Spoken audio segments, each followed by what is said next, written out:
O videogame, as revistas de videogame têm uma particularidade para o mercado publicitário, porque é uma das poucas maneiras que você tem de falar com o chamado público masculino jovem.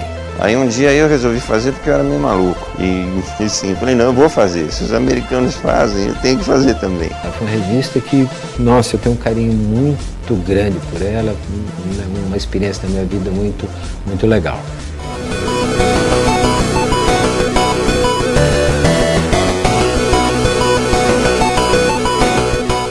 O que o menino em 89, 90, que hoje tem seus 30 e poucos anos, queria saber?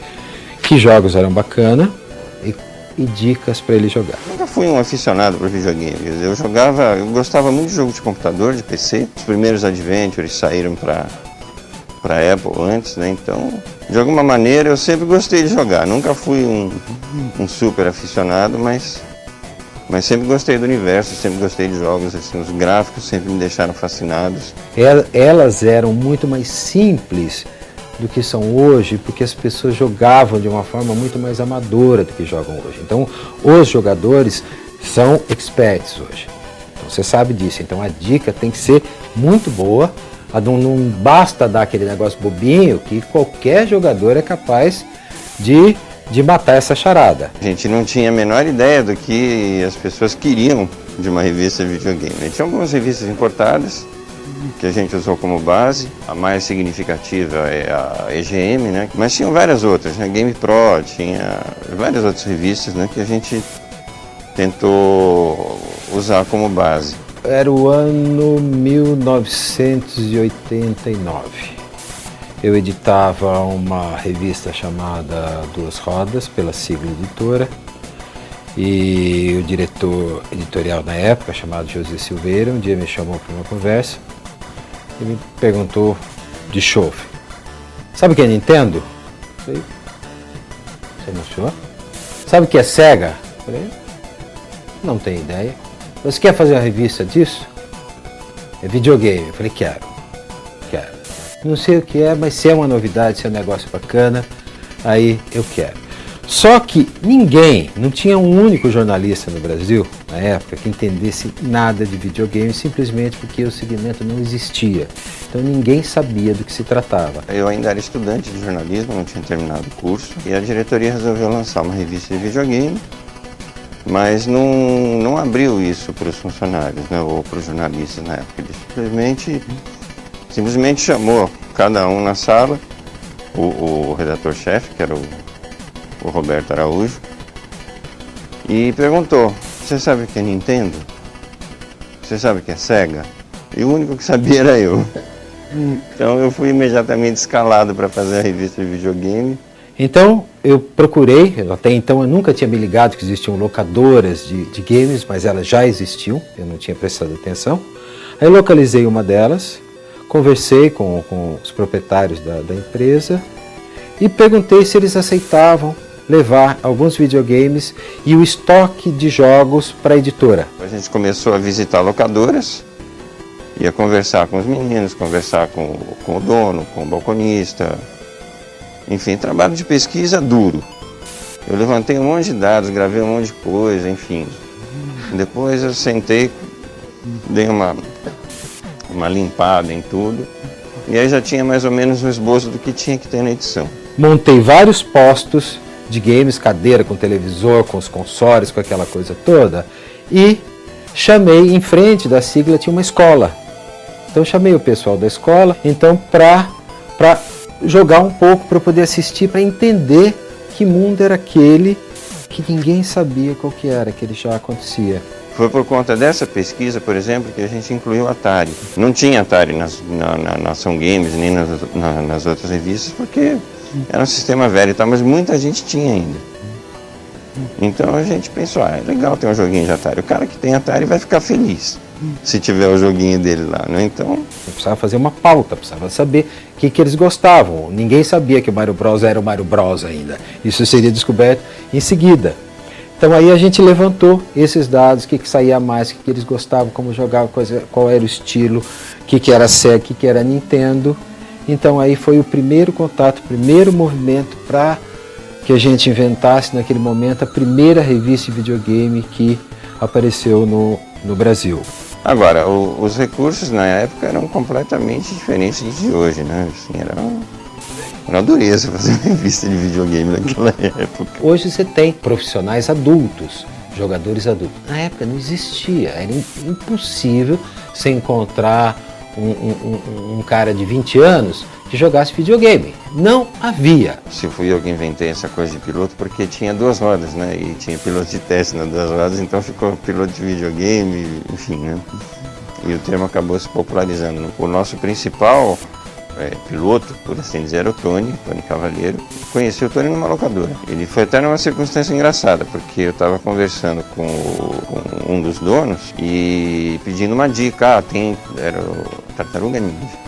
Pedindo uma dica do jogo, que vou publicar o lançamento, mas precisa dar uma dica, precisa dar um macetinho e tal. E aí ele me passou uma dica e o Tony estava por perto ouvindo. Aí quando ele acabou de falar, ele falou, tá errado, não é assim. E me explicou como era o jeito certo, né? E eu, mas como você sabe? Você jogou? Eu terminei. E o que mais você jogou? Joguei aquilo. Terminou algum? Não, terminei todos. Aí comecei a conversar com ele e vi que ele pegava o jogo e terminava tudo. O Tony tem um caso muito interessante, porque o problema do Tony era a mãe dele. Porque ele precisava trabalhar, certo? Mas ele morava longe, lá em Santana, para lá de Santana um pouco. E a mãe falou, não, você não vai sozinho. Você é muito menino, não vou deixar você ir para a cidade de jeito nenhum. Então o que a gente fazia? A gente buscava ele em casa. Pegava um motorista, editor, uma pessoa, catava o carro da empresa, ia até a casa do Tony e trazia até a redação. Era impressionante, o Tony pegava um jogo, ele jogava 2 vezes o jogo na mesma tarde pela primeira vez assim, que viu o jogo. Ele punha o jogo no console e jogava para ver como era e terminava. Aí ele, vamos fazer fotografando? Aí ele jogava de novo pra gente fotografar, parando para fotografar. Tinha vários garotos que jogavam pra gente, nenhum com essa habilidade, assim. A maioria dos meninos levava o jogo para casa, ficavam uns 2, 3 dias, e aí marcava uma sessão de foto. Hoje se captura a tela, né? Mas enfim, a gente fotografava a tela da TV mesmo. E tinha também uma dificuldade extra, que era desenvolver uma linguagem jovem para a revista. Então a gente precisava fazer uma arte que fosse mais descontraída, para aproximar desse público, que era um público realmente muito de uma faixa etária muito baixa. Então apareceu um ilustrador que trabalhava na época, o Ono, que criou um personagem. Então era um bonequinho que ele desenhava na raça. Aí o cara vinha com a canetinha e desenhava em cima da página. Então ele fazia aqueles desenhos que era o que dava um tom bem jovem da coisa. Eu escrevia os editoriais e ele fazia uns desenhos de página inteira, assim, deixando aquele buraco para botar o texto depois, que era a maneira que a gente encontrava para dar esse ar jovial para a revista. E o fato foi que deu certo. Sabe? Mas a videogame no começo era totalmente manual. Assim. Tinha um diagrama, que era uma prancha de cartolina do tamanho de uma página de revista aberta, da página dupla, né? Com várias linhas guias, né? Com vários formatos de largura de coluna. O texto era escrito em máquina de escrever, enviado para uma fotocompositora, que era um escritório, um birô na época, que pegava esse texto e fazia uma versão computadorizada dele, com a fonte certa, enfim. Aí esse texto vinha da fotocompositora num papel encerado. A gente passava cola, passava uma cera especial na parte de trás do papel, ia colando na prancha, no tamanho certo. Cortava com estilete a coluna, emendava e emendando. Era um trabalho, assim, para fazer uma página dupla era quase uma tarde de trabalho. E como você vê isso aqui, a gente pegava fotografias, mandava pro laboratório, revelava o filme, que ninguém mais sabe o que é também, e ampliava as fotos do tamanho que a arte queria. Aí colava uma, certo? E depois aplicava o texto. Era alguma coisa totalmente artesanal. Fazia foto da tela de televisor. No começo, o televisor nem era de tela plana, quer dizer, ainda ficava com aquele cantinho arredondado, que era uma coisa bem tosca, mas era o que tinha, né? Quando a gente conseguiu comprar uma TV de tela plana, foi a glória. Então, quando você olha aqueles jogos de 90, eles são bobinhos demais da conta, sabe? O grafismo é muito tolo perto de uma imagem que você tem como essa, ou como essa aqui, sabe? Então você tem, outro mundo, porque a tecnologia mudou. Na época você praticamente não tinha computadores, a internet ainda demorou o que? 6, 7 anos para aparecer e mais uns 8 para se popularizar. Então o mundo era muito diferente do que é hoje. Mas o serviço da revista é o mesmo. Principalmente aqui no Brasil, porque antes da internet tinha uma rede chamada CompuServe que a gente usava, era como a gente fazia contato. Começou a usar a CompuServe e foi um jeito de aproximar o contato com as empresas de fora. Mas a CompuServe também tinha comunidade de games, tinha troca de recordes classificados, era uma mini internet, né? Tinha alcance global. Sabe? Então foi uma revista muito bacana que vendeu demais por essa prestação de serviço. Então era muito difícil você encontrar informação em outro lugar. E acho que vale lembrar que você tinha duas turmas muito distintas, que era a turma do Nintendo e a turma do Master System. Mas na época você tinha uma diferença muito grande também, que era a pirataria, né? Então era um mercado muito desregulado, um mercado muito complicado, com muita pirataria. Não era Nintendo, né? Era Phantom System ou qualquer coisa dessa. Usava o padrão da Nintendo, mas não era exatamente Nintendo, né? Você não tinha outro local para buscar informação. Era uma coisa que o menino levava para a escola e emprestava para os amigos, enfim. Ela já tinha por si só um papel um papel social por conta disso, né? Por conta de ser compartilhada.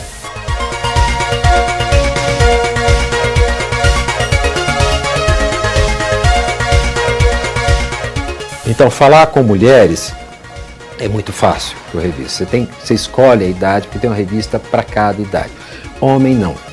Homem é muito difícil. E o chamado masculino jovem é dos mais complexos de você falar com ele.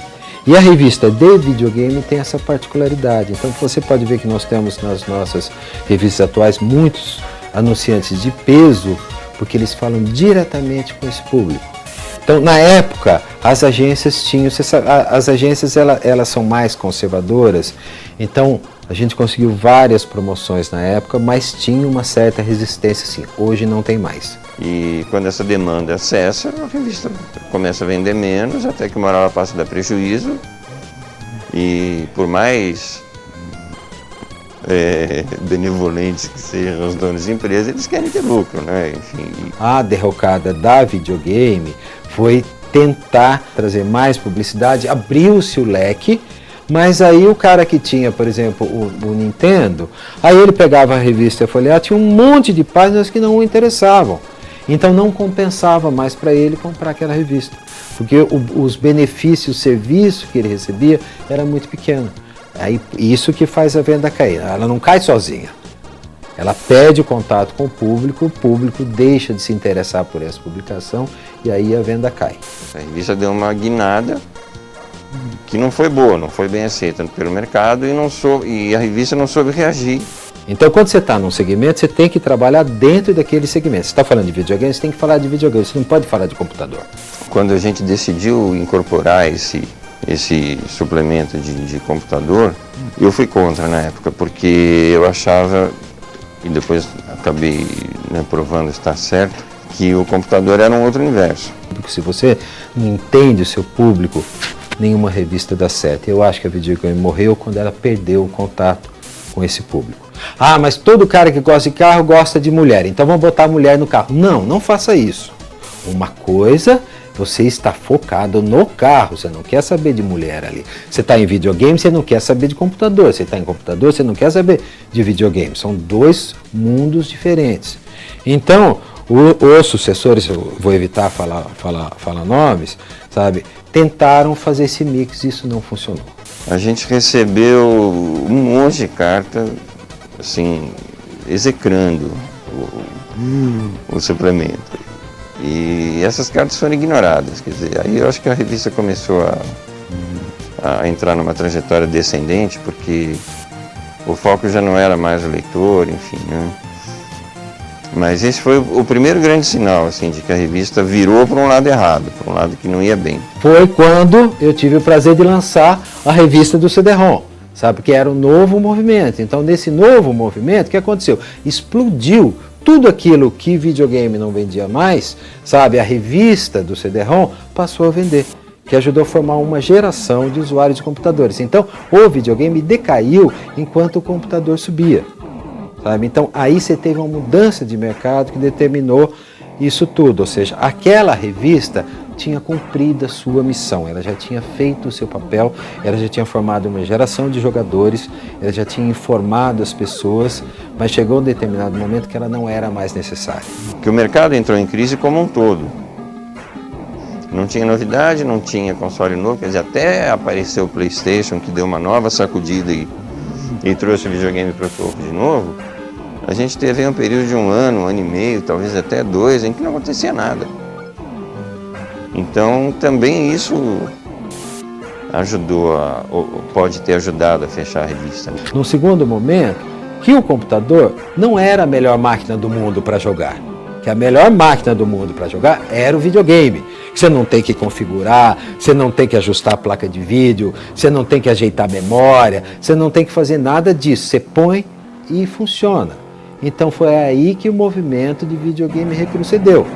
E foi aí que a Editora Europa começou a lançar as revistas de videogame de novo. Porque estava no momento certo de se lançar revistas de videogame. Sabe? Então esses movimentos de mercado, eles são essenciais para você ter a publicação certa, na hora certa, falando o que o leitor quer. Então, infelizmente, a videogame tinha que desaparecer porque ela tinha cumprido o papel dela. Eu não participei do enterro, participei do nascimento, tá?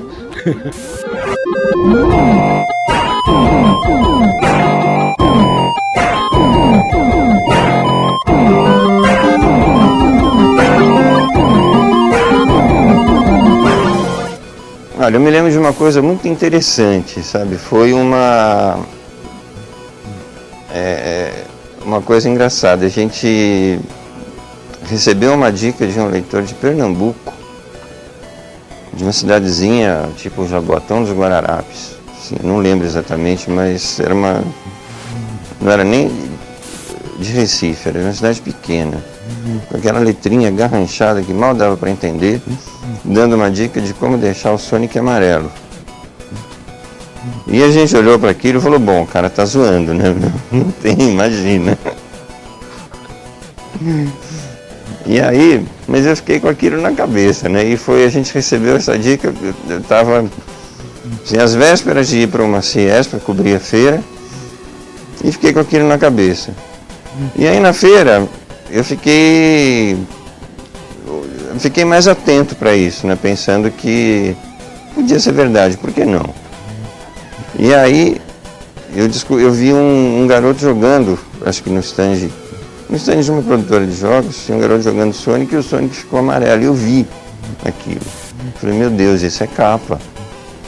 Né? E aí eu já liguei para a redação em São Paulo, falei, olha, para tudo porque o Sonic fica amarelo mesmo, vamos dar uma capa com o Sonic amarelo. A revista estava meio pronta, esperando eu chegar com a matéria da feira.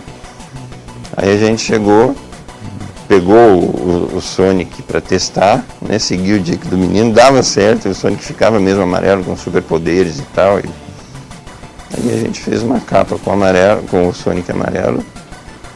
E acho que tirando o Mortal Kombat foi a capa que mais vendeu. De uma reportagem que foi feita sobre jogos em 3D. Então foi feito na minha casa, sabe? Então o Tony foi lá, a gente levou o console, levou aqueles óculos, aquela coisa toda. E meus filhos, que agora são adultos, tinham 9, 10 anos. Então, e tem a foto, tem a família, sabe, jogando aquela coisa. Então, é uma edição, é uma reportagem que eu tenho muito carinho, tanto pelo 3D, que volta agora, certo? 90, 20 anos depois, 22 anos depois, sabe? Como o carinho da família, dos meus filhos, do Tony. Você precisa ver a cara do Tony, crianção lá nas coisas. Então, é uma reportagem que eu guardo com muito carinho.